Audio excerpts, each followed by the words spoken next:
So having a target date provider you trust, do that due diligence, pick the right kind of annuity for you, pick the right kind of insurers, that kind of cuts out a lot of the middle ground, I think, for investors.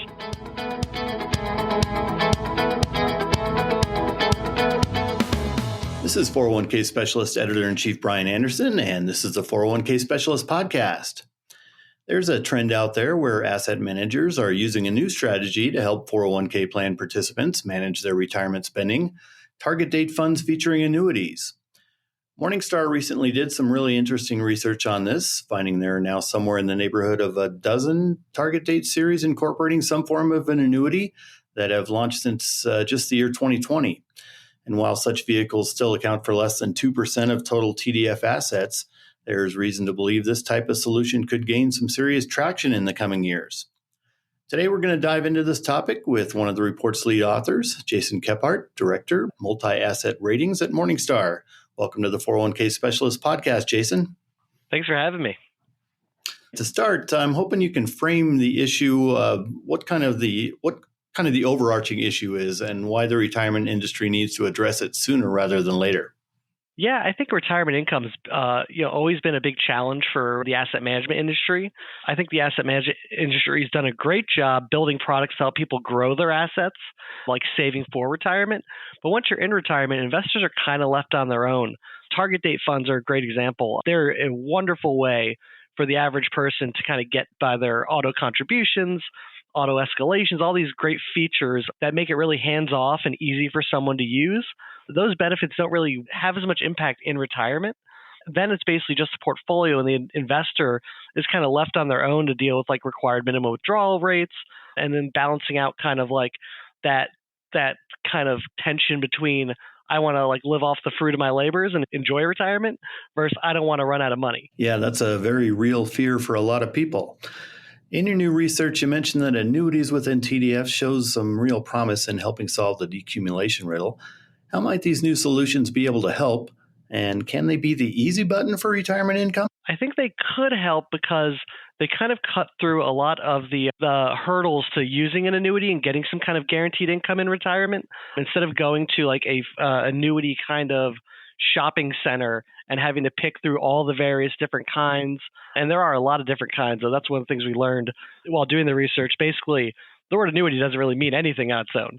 There's so much details and so much nuances. So having a target date provider you trust, do that due diligence, pick the right kind of annuity for you, pick the right kind of insurers, that kind of cuts out a lot of the middle ground, I think, for investors and just makes it one step easier. I don't know if it's yet the easy button. Everyone's situation in retirement is going to be a little bit different.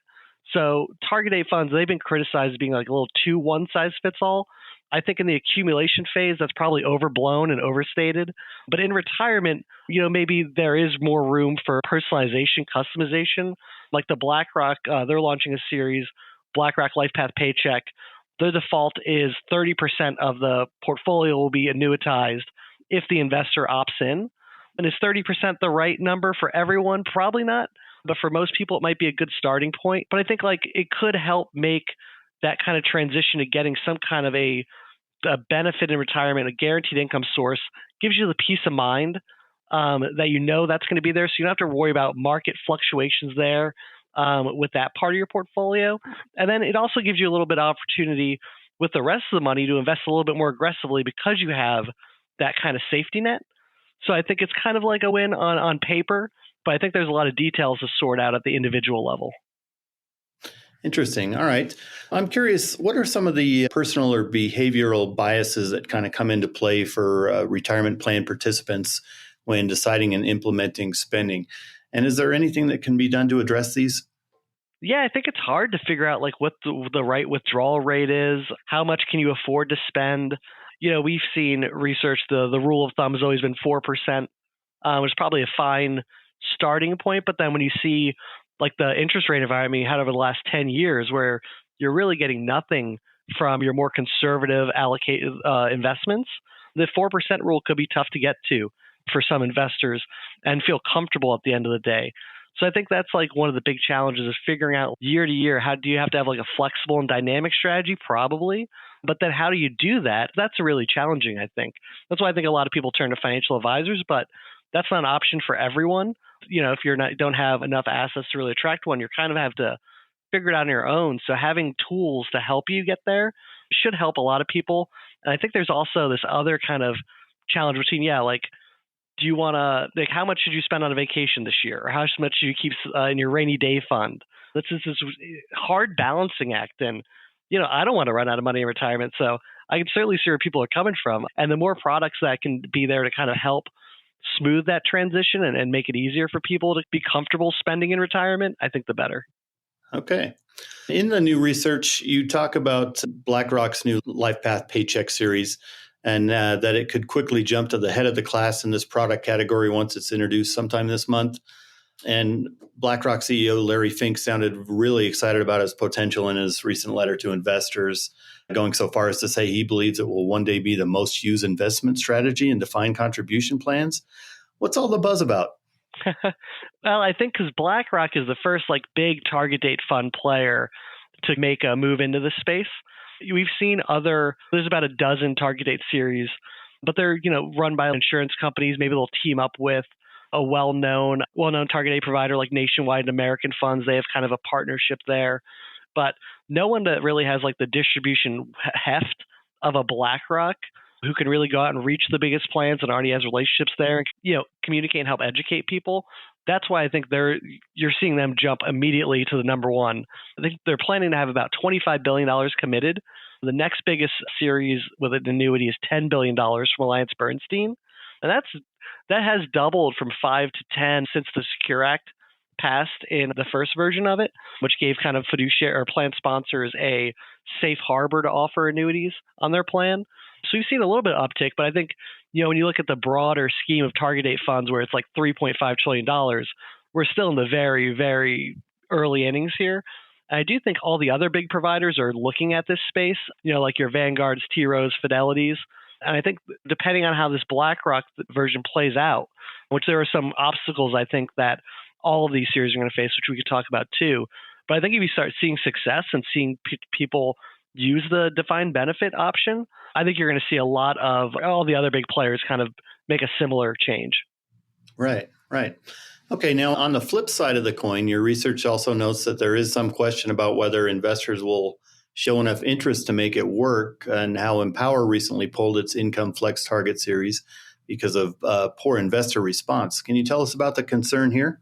Yeah, so that's one concern. And I think what they found was, even though people were using the target date, they were spreading their investments on the plan out across other investment options too. So it wasn't 100% contribution to the target date. And so when the target date was only a portion of their whole savings, what they saw when they got to the opt-in or opt-out part for the annuity, the guaranteed payments they were seeing were pretty small, because when you're only doing a portion of a portion, your guaranteed income is going to look like maybe $1,000, $2,000. And so I think for some people that just wasn't an appetizing enough entry point. So they saw people just weren't really participating. And I think that's going to be the real litmus test for whether or not these products are working 5-10 years from now. What is the participation rate?